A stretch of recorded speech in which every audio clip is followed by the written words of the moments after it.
This week's episode is brought to you by Squarespace 7 specifically. It's Squarespace's new platform for building a website. Norm, you take a lot of photos. I do, and I haven't built a website in a long time. I remember, what is a rule that you shouldn't break? You shouldn't use tables. I use too many tables. Don't use tables. That's something you don't have to worry about if you use Squarespace. Yeah, Squarespace is a design. Squarespace 7 is a fully responsive design, so it looks right on mobile, on desktop, all sorts of different stuff. Where do your photos live now? Do you put them on other people's services where they're making money off of them instead of you? I wish I was making money off of them. You could build your own site with Squarespace right now to host your photos, put some ads on there, make money today. That's right. And I guess Squarespace 7 has a bunch of new features. Something that 7 new features. 7 new features. One of them that I think is really cool is just like a landing page. I think they call it a cover page. I don't have a restaurant. If I was building like a website, I would want like a nice landing. It's like a portfolio. Yes. You can have a front page that says, page. "Hey, here's me." And then you can link directly out to galleries or stuff like that. It's, hey, here's my work. Yeah. So if you want to make a portfolio, a site for your small business, whatever, Squarespace is there for you. If you want to find out how to sign up, go to squarespace.com. You can get a free trial. You don't have to put a credit card in or anything. When you sign up to start paying, you can get 10% off if you use the offer code Untitled. That's the name of this podcast. Untitled, Untitled. And let Squarespace know that you like Still Untitled and you want to support the show. And also let us know if you build a website because I want to see them. And now on with the show. Welcome to Still Untitled, the Adam Savage Project. I'm Will. I'm Adam Savage. And I'm Norm. And I'm Frank Ippolito. Ippolito. I went to high school with an Ippolito, but I think we've talked about that. Mary I don't Ippolito. remember. She ended up clerking for a judge. I talked to her around the time of our 20th high school reunion, I think. I haven't. My 30th high school reunion's coming up next year. Really? My 20th was last year. It was you the go? first one I went to. Oh, I went to my 10th, and that was awesome. The 10th, see, I didn't know that the 10th happened until after it was done because I just moved to California and I was like, I'm not going back. Yeah. I will tell you about my 10th high school reunion.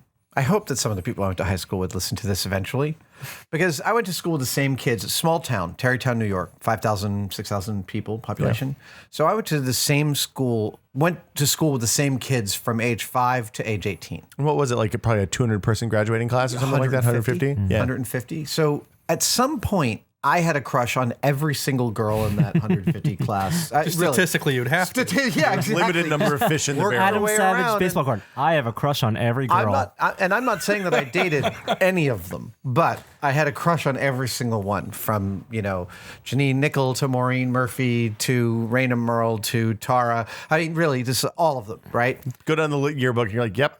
Yeah, Okay, and this is creepy. I was very gratified You got to turn this around. When I went to my high school reunion that everyone that I had gone to high school with had grown into the most beautiful woman. I mean, my wife, my first wife who came to that reunion with me was like, "Are you serious? I went to high school with all these they're all gorgeous." They really, they had all blossomed into just beautiful women. It was very satisfying.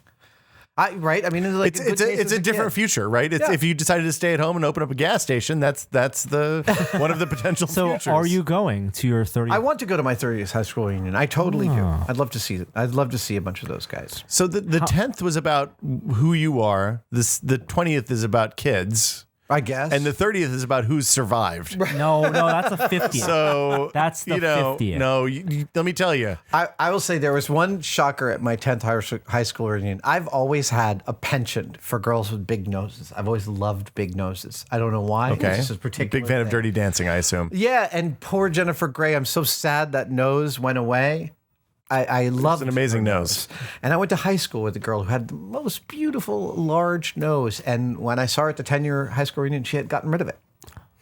And she was perfectly lovely. I, however, missed. It's a choice. And I actually had to stop myself from going, "What happened to your nose?" This is a choice. It is. Women have the choice. Men have the choice. We can all change our appearance however we want. But you're right. The 10th high school union is the people who have kids, at least in this generation, because most more people have kids late. It's like, wow, you have a kid. Maybe 2 people have kids. That's weird. Yeah. At You 20, didn't grow up where I grew Everyone's up, Norm. got kids. At 20, it's got to be weird if you don't have a kid. I was the youngest. I was the only person. I had the youngest kid at my 20th high school reunion because I had a 6-month-old baby at the time, and there were a couple people that were pregnant, but we were the lates. I mean, of course, I grew up in Northeast Tennessee, and there were people who had also Oh, kids that right. were graduating from high school earlier that year. So it's not, everybody makes You their could own be a choices. They're all granddad at 40. valid. Yeah, exactly. Yeah, I didn't like most of the people I went to high school with, so I really don't care about any of the reunions. I didn't stay friends with nearly anybody I went to high school with, except for a couple of people. But I'd love to catch up with some of the lovely women I went to high school with. Well, and it was more. I don't mean that in any suggestive way. No. You want to see how everybody ended up, right? You want to see what the end of the story was. Why not? Well, I had a couple of teachers that inspired me either positively or negatively. But Do you know that, I guess it's 2005, 2006, I went back to my high school to give a talk. And my inspirational freshman earth science teacher, Dan Frere, was there. Not only didn't he remember me, had no idea that Mythbusters was a show. Wow. Yeah. You were a forgettable I was a little student. sad. Wow. And you took a lot from him. Yeah. And I went back and I'm like, hey, I went to high school here 25 years ago. So did a lot of other kids. Yes. Wow. But also Shrug. imagine that if he was still there in 2006 and he was teaching me in 1985.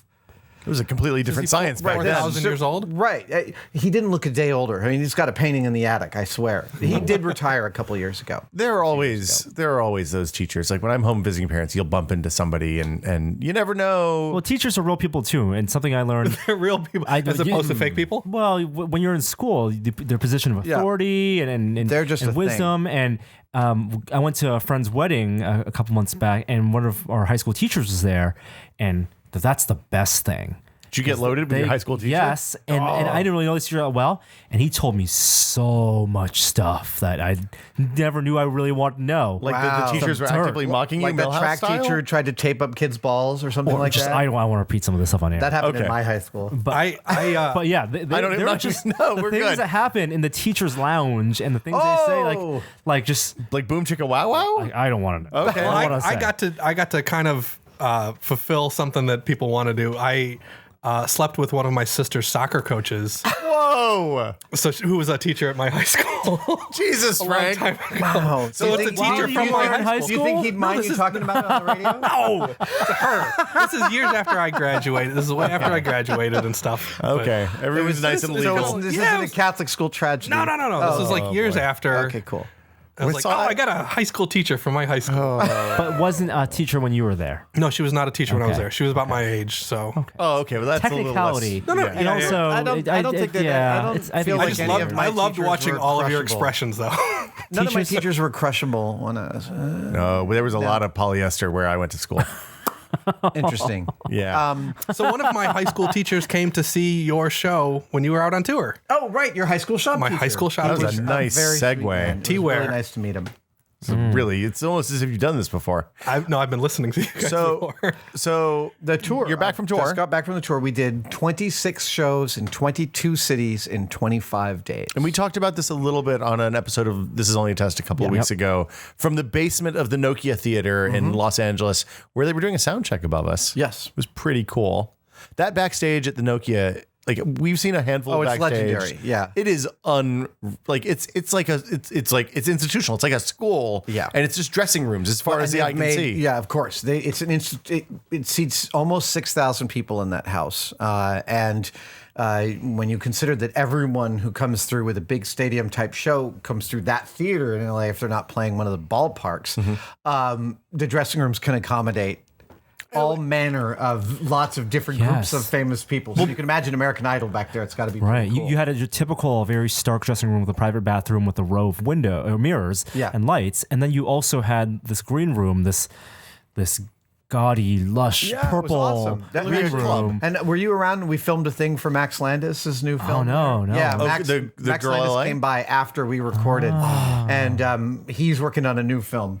And I need to hear about this. it's very cool. I can't tell you about it on, Okay. on the podcast, but I'll tell you afterwards. And it's Max is awesome. He's Max Max is is Max. one of my favorite people. So it seems like also the kind of theater that you could do like some sort of enormous benefit concert with like 300 people appearing and all that kind of stuff too. And look, normally we were selling between 2,000 and 3,000 tickets out on the tour. And to be honest, our sales at the Nokia weren't close to filling the joint. But I forget this every time I perform there. it's a terrific hall because even when it's not full, it feels full. Like, and that's good theater design, and that's also good seating arrangement by the house itself. We stood there on stage, and it sounded and looked like we were playing to a full house. Well, where we were sitting fairly back in the audience, it looked like a full house because they had spaced everybody out really, really nicely. They did a really good job with it. So that show, which I was worried, I have tons of friends in LA. I brought dozens and dozens of them to that show, and I wanted it to be a good show, and I was very gratified that the energy in the house felt really vital and vibrant, and it was really, I think, one of the best shows of the tour. I mean, if you've never stood on stage and done a show like that where people are coming to see you, like the worst fear is that you stand up there and there's like 55 people in the audience and nobody laughs. Well, I mean, or claps we've or whatever you're had, supposed to do. we've played to houses where acoustically you can't hear the crowd, especially when you play a cut down stadium. Like you go to Canada and you play some of these hockey stadiums and the sound just disappears into the building. So the audience might be screaming their heads off, but on stage you can't tell. Really? Yeah.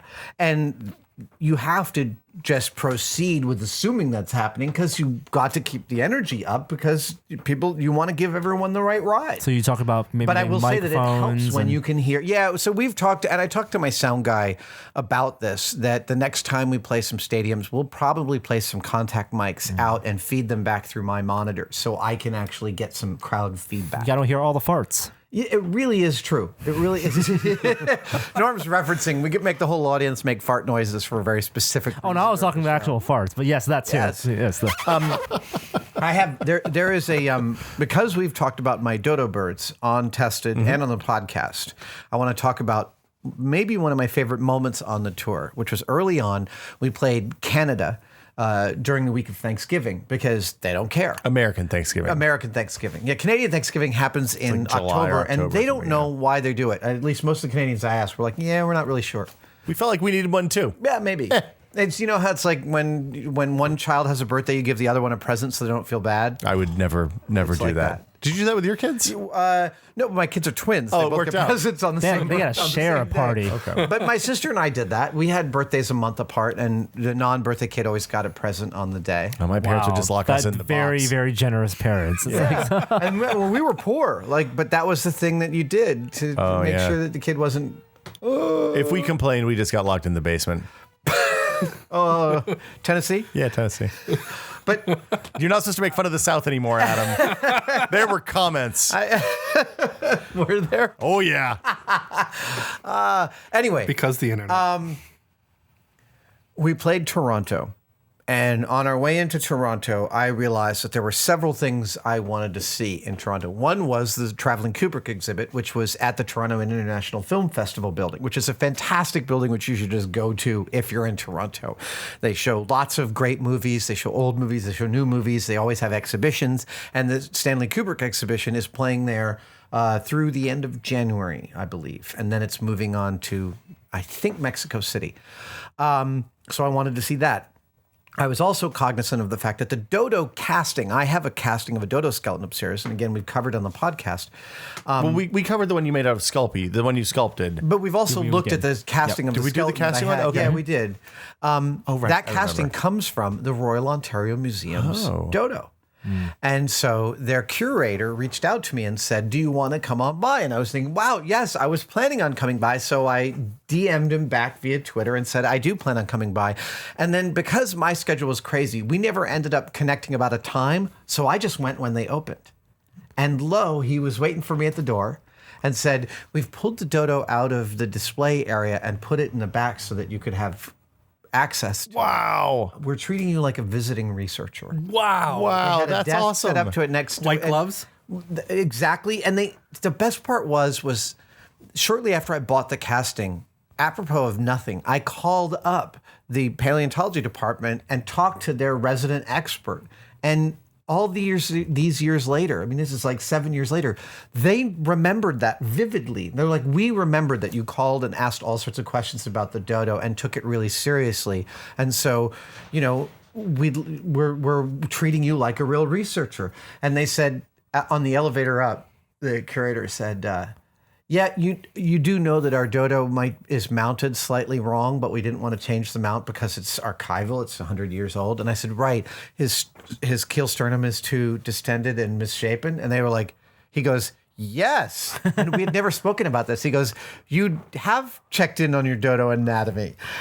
It was super exciting. We've talked about it on the podcast that I thought that their pose wasn't right, and I was totally right. So that when I finally mount mine, and now I've got to be in my bonnet to tackle that casting again, I'm going to mount it right. So the backstage, like one of my favorite things in the world to do is do the back scenes tours of museums. Yes. The Natural History Museum in Washington, you used to be able to go if you were a Smithsonian member or whatever, and they would take you on through the place.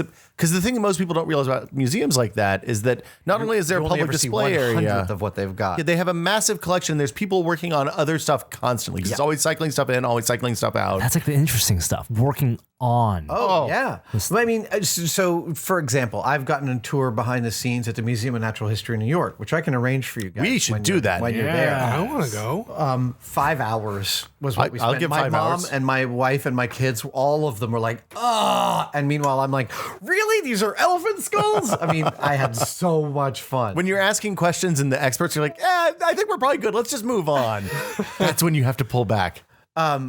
So I've gotten tours back there, and the Royal and Tar Museum I didn't realize that one of the best places in the world you can go for dinosaur bones is Alberta. In Canada, you want to go to a place, you can go to the Gobi Desert or the Mongolian steppes, or you can go to Alberta, and they have just gobs and gobs and gobs of really important and amazing dinosaur skeletons up there. And what they do is when they find it, they put it, they reveal as much as they can, and they cover it with plaster to carve out the rock and carry it back home. And this is the way they've been doing it for hundreds. Oh, so they cut the rock out of the ground, Right. and then bring the once rest? they get it back, that's when they slowly reveal the bones. But every museum that collects dinosaur bones has thousands of bones still embedded in plaster, waiting for grad students to use microscopes there to pick off every bit of non-dinosaur detritus off of these bones. I was thinking there's got to be a way we could, teach science interested kids and bring them in and have them be part of this solution, right? I mean, I asked, does it take a grad degree to be able to sit there with, no, he said, not at all. You can train someone to do it in about a day. So I would go do that. Totally. I would do that all day long for days and Crowdsource days. the reveal That would of be so dinosaur boring after skeletons. about 20 minutes. yeah. Oh, yeah. But dinosaurs. But if you committed to a day.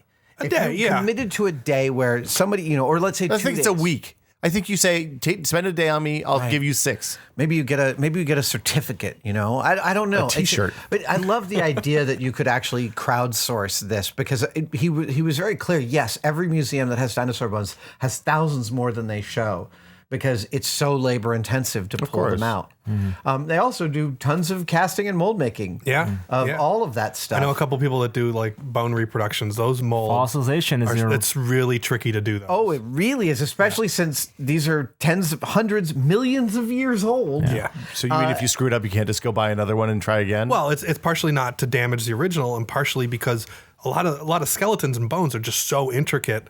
I mold some pretty complicated things, but I look at some bones, I'm like, I don't know where to start. Right. Like there's so many weird undercuts and places that things, like I could put rubber on it and take the rubber off and have an impression of it, but how do you cast it? How do you And they make all sorts of decisions. Yeah. It actually, it's tricky.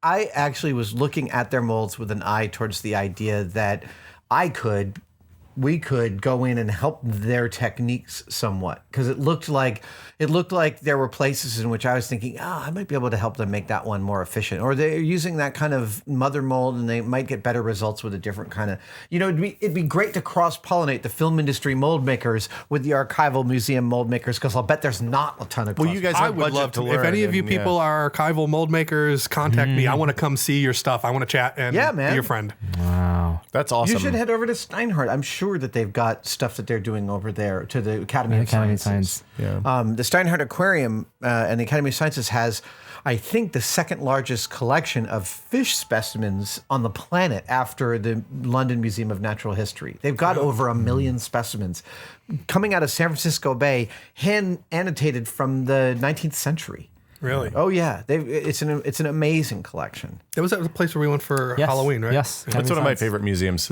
It's wonderful too. And we've talked about the fact that they have adult nights on Thursday nights. So does the Exploratorium now. It turns Yes, out. they do. Oh, I didn't know that. I didn't know that that's either. Where we Perhaps met Modernist Cuisine. we should make a. Well, that was. I thought that was a one-off. I didn't realize that was a apparently regular they're thing. doing that. I Regular. happened Wow. to be walking my dogs in Dolores Park today when some guys from the Exploratorium are doing an exhibit about specifically about morality and public morality. Like, do you clean up after your dog if no one's looking, kind of thing? And they interviewed me. Yes, yes, you do. Of course you do. Because if you don't, you're one of the world's greatest monsters. Well, it's you got to think about the fact that someone else is going to pick it up. You really want someone else picking up your shit? That's just terrible. That's ridiculous. What are you, a teenager? You're violating the social contract. Yes. So when you were up there, I've used business cards out of my wallet to scoop up poop when it turned out I didn't have a I've bag. picked up poop with my hand. I have not done that. Yeah. I picked up poop with Will's hand. Yes. We'll pick up that poop. Yes, sir. At any rate, the Royal Ontario Museum could not have been more welcoming and amazing, and I cannot sing their praises enough. They have a really wonderful old Dodo skeleton, and I got to take hundreds of photos. Oh, that's I had awesome. brought my Canon 5D, so I took some beautiful, clear pictures of it, and I'm going to dive back in. you make a new dodo. I'm making two. One I'm gonna pose as the skeleton, but the other one I'm gonna make a soft one that lies dead on the ground. So you pick it up, it's literally a dead dodo, like awesome. feathers and everything. So what I want to do is, I finally realized how I want to do this. I want to I want to make the skeleton mostly out of armature wire, right? Joined with strings so that it's mobile. Then I want to do the musculature out of shoe glue, which is that Yes. moldable silicone, Yes. right? I could tell you how to make that without having to buy it. All right, that's great. And then I cover over that with like a canvas bag and fill all the interstices with some fine beans or like a heavy grain Like big sand, yeah. so that it moves and feels like an actual thing. And then hot glue the feathers on, because hot glue and feathers love each other like few things in the world. Yeah, that was one of my favorite days on the tour. The next day, I didn't leave the bus all day because I was just spent. Any other high points? I mean, you're 20. Oh wait, was that the first time seeing the Kubrick stuff? No, I okay. spent 7 hours with it in LA, and okay. it's actually coming to San Francisco, so I'll get a third Very chance to excited hang about out with that. it. So I love that. exhibit. Yeah, I had a couple of other amazing days. Omaha, Nebraska, lovely, lovely town with some fantastic thrift shopping. I spent a wonderful day in Chicago, had breakfast with Peter Sagal, and we walked around all the Frank Lloyd Wright buildings in his neighborhood in Chicago. Yeah, it turns out that's where he lived. Yeah. And then I saw a good friend of mine, hung out with a good friend of mine. And then that evening, hung out with more friends of mine, the Curbises. We had a lovely meal right up until it was time for the bus to leave. I saw lots and lots of close friends. In Philly, I saw Len. Cleveland. In Cleveland, I saw Len. In Philly, I saw Paul of Paul and Storm. In D.C., I saw Storm of Paul and Storm. In Philly, in the evening, I saw my friend Jill. You have to find your level with touring. And the first time I toured, I didn't leave the bus and I didn't talk to or like hang out with anybody. I was just sort of super occupied. And the second time, I made sure to leave the bus every day, but I didn't necessarily drop in on people in every city. This tour, I dropped in on everybody I knew in almost every city I was in, and it was fantastic. Well, I mean, it's got to be. You're by the end of the first or second week of the tour. I have to imagine the show's pretty dialed in. You're making small changes, but it's not like you're spending hours every day thinking about what you're going to do that night. Yeah. So then you have copious free time to spend as you please. Yeah. And if you happen to be someplace that somebody you don't see as often as you'd like is, then why not go visit? And when I go through cities like New York and LA, this time in LA, I threw a big party at the beer garden at the Standard Hotel about a mile away from the venue. In New York, I do the same thing every time I come through New York because it allows me to bring everyone I know into the same place. Well, you're gonna have to do it somewhere else in LA next year now that you've. There's still a doorman. Yeah, they almost didn't let us. Gotta up. know the Yeah, it's passcode.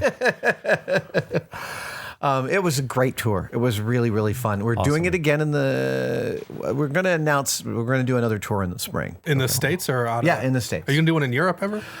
We are looking at Europe. It's expensive to take all of our gear across an ocean. And so those costs have to be figured out. But eventually, yes, we do want to do the UK, for which there's a bunch of demand, and Europe, especially Northern Europe, Netherlands, Norway, lots of big Tested's real Ghostbusters big in fans up there. Scandinavia for some reason. I don't Yeah. know. You should piggyback with like Penn and Teller when they do their European tours.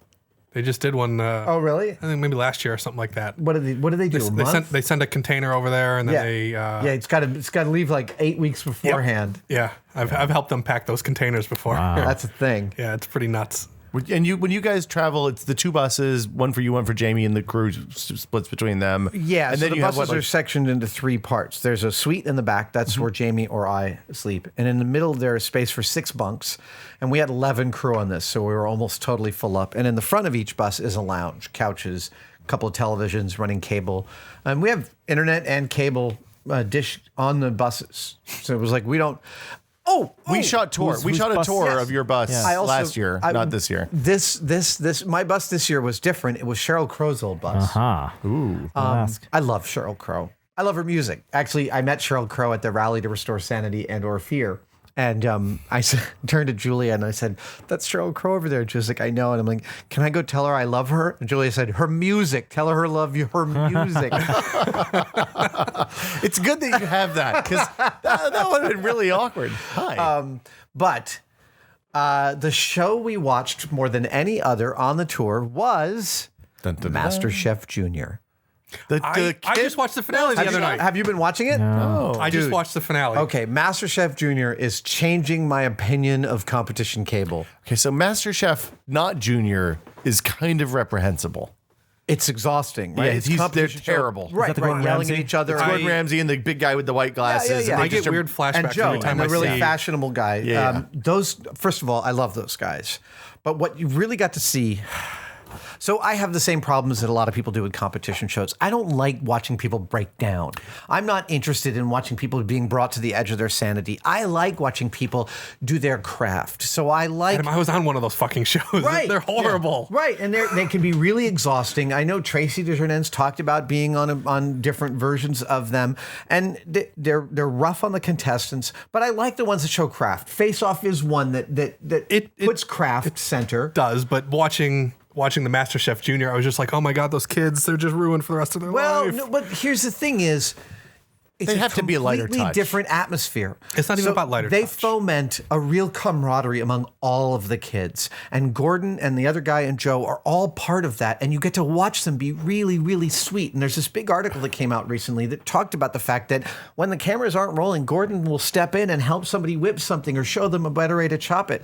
These kids aren't just preternatural geniuses. They are getting some training in cooking while they're working on the show. But then they murder one every week on No, camera. no. Well, the thing is that, yes, it's a competition show, but you get to watch that. It's not like when people get sent away, everyone's like, yeah, I wanted that guy to go. There are no rivalries among these kids. They all want each other to succeed, and that infuses it with a totally different energy than any other competition. What's the age range?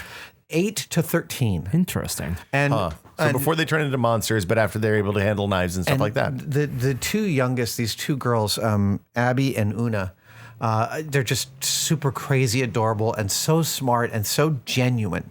And that's the thing is you see this other side. If you watch the BBC versions of Gordon Ramsay's show, you actually get to see him be a much nicer guy. The BBC versions of any competition shows are much nicer. But Gordon is very specifically like his stock and trade here is I'm an asshole, right? I'm an asshole. But in Kitchen Nightmares, there's a BBC one in France where he helps this vegetarian restaurant in Paris, right? Terrible idea. And he helps put them back on their feet, and the restaurant closes. And he goes back at the end of the show 2 months later to see how they did, and they closed. And he had specifically found them this like 22-year-old Scottish girl to be their chef because he really liked her attitude and he thought she had what it took. And he sat down with her at lunch and he's like, so it just closed? Tell me the story. She told him, and he's like, right. If they don't know what to do with you, I do. Come back to London and I'll set you up. And he puts her in one of his kitchens. And you get to see the fact that this guy prizes real craft and is loyal to the people that work for him. And, you know, I've heard he is a yeller, part of that kitchen culture, but also fiercely loyal to the people that he really loves that are craft. If you make it through the gauntlet, right, then yeah. But you also get to see him do that with these kids. You get him to see him be all 3 of them be so sweet. And frankly, it doesn't look like they're acting. When it's time for some kids to go home, it's emotional for everyone, adults included. I have to imagine that it's really hard to be a dick to an 8-year-old. There's none of that. There's none of that. Yeah. This is what I've heard is that the network was really hard to sell on this show. Yeah. Which I totally understand because they're selling to men 18 to 49 or whatever it is, 34 to 59 or whatever. And kids don't necessarily plot into that demographic. This show is just my favorite show, my favorite reality show on TV right now. While I agree with your assessment of the show, Don't tell me anything about wonderful. the finale, by the way. It's okay. I think that I have these like really kind of weird like PTSD flashbacks when I see that because I see how things are edited and how things are cut. And I'm like, oh my God, I know what those guys are going through. I know what they're not showing. Like you can feel what they're not showing. And because I've been in that situation, I'm just like, oh my God, these kids are going to be so worked over after this. And very specifically, the part that makes me nervous on that front is, all of these reality shows cut to the participants Confessional. to talk about what's happening on camera. Right. So that right after something happened, they sit in a room with the producer, and this is at the end of a 15-hour day. Yes. Well, I don't think they can Or do the that next with day. 8-year-olds. Or the next day, but you're doing the same thing for 12, 15 hours a day for 25 straight days or some insane schedule. And they put these kids in a room. Now, they can only have these kids for 6 hours a day or whatever the legal limit is, but they're still tired. And then the producer says, what special skills do you bring to this? And the kid says, well, I cook for my parents. Okay, can you say, the special skills I bring to this are I cook for my parents. And how do you think you're going to do? I think I'm going to do really good. Here, could you put that another way? I think I'm going to be the next top chef, right? And then these kids have to watch this program where they say these things that sound like overly ballsy.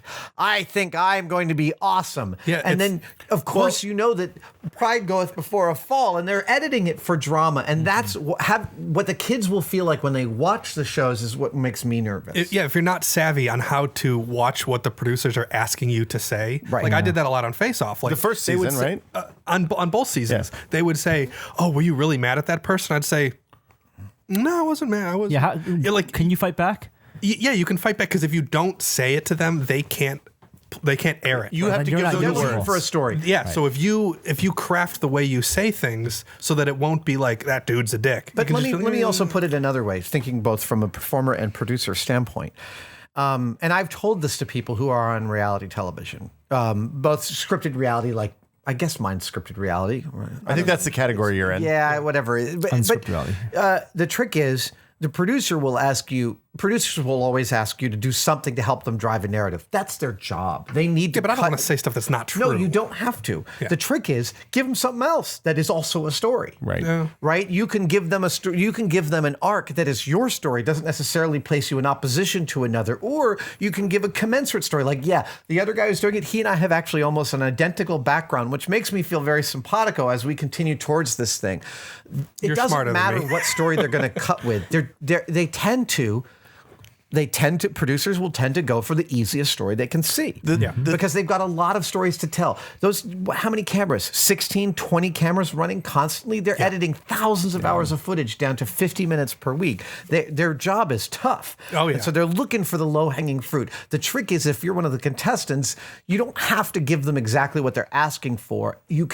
But you'll be in better position if you give them something else that works. The thing that makes me crazy about competition reality. Did I just say the same thing twice in a row? It's I think I okay. did. It's okay. It's what people. It's you have to say the same thing twice in a row for people to really understand it, or else they don't understand it because you didn't say it twice in a row. Yes. The thing that makes me Right. crazy is the sentence transition between the first and second sentence with a piece of coverage over it, and then a second sentence that clearly wasn't part of that initial statement. So someone will say something like, "Oh, I think I'm the best at this. Frank did a really bad job this week." Those two things could have been part of conversations that happened hours apart. Right, yeah. And they're chopped together with a piece of footage. So it looks like you're saying, "Well, I'm much better at this than Frank is. Fuck that guy." And you know what? Reaction shots and coverage shots, none of it has documentaries, anything- nothing. You look at the hair. Look at what they're wearing.